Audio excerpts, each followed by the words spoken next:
All right, boys and girls, we are on the last chapter and the last adventure for Flat Stanley in this book. Let's see what happens.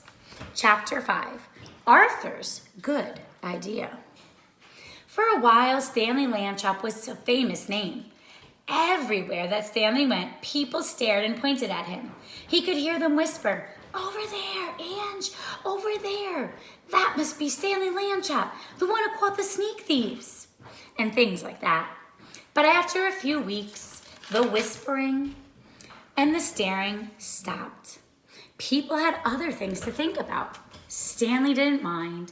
Being famous had been fun, but enough was enough. And then came a further change, and it was not a pleasant one. People began to laugh and make fun of him as they passed by. "Hey, super skinny," they would shout, and even ruder things about the way that he had looked. Stanley told his parents how he felt. "It's the other kids I mind mostly," he said. "They don't like me anymore because I'm different, because I'm flat." "Shame on them," Mrs. Lambchop said. "It is wrong to dislike people for their shapes, or their religions for that matter, or the color of their skin." "I know," Stanley said. "Only maybe it's impossible for everybody to like everybody." "Perhaps," Mrs. Lambchop said, "but they could try." Later that night, Arthur Lambchop was woken by the sound of crying. In the darkness, he crept across the room and knelt by Stanley's bed. "Are you okay?" he said. "Go away," Stanley said. "Don't be mad at me," Arthur said. "You're still mad because I got you tangled up the other day with my kite, I guess." "Skip it, will you?" Stanley said. "I'm not mad. Just go away." "Please, let's be friends." Arthur couldn't help crying a little bit too. "Oh, Stanley," he said, "please tell me what's wrong." Stanley waited for a long time before he spoke. "The thing is," he said, "I'm just not happy anymore. I'm tired of being flat. I want to be regular shape again, like other people. But I'll have to go on being flat forever, and it makes me sick." "Oh, Stanley," Arthur said.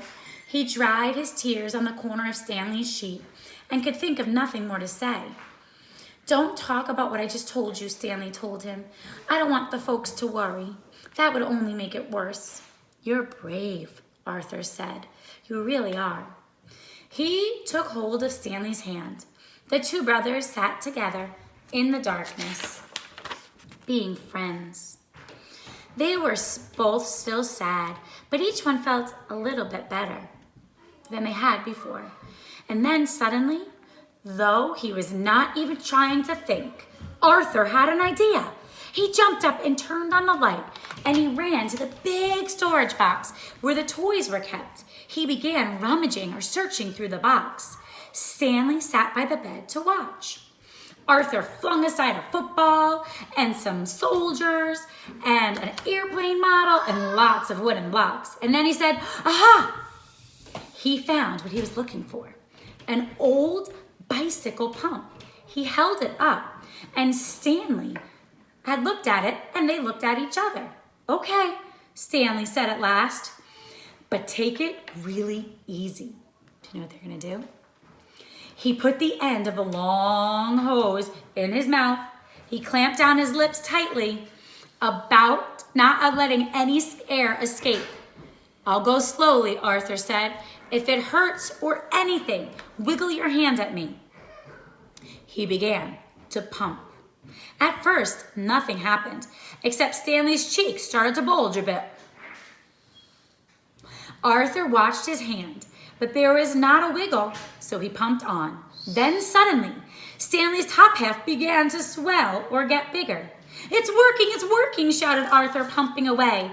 Stanley spread his arms so the air could make it inside of him more easily. He got bigger and bigger.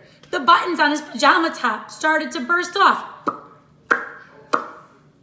A moment more, and there he was, all rounded out, head and body, arms and legs.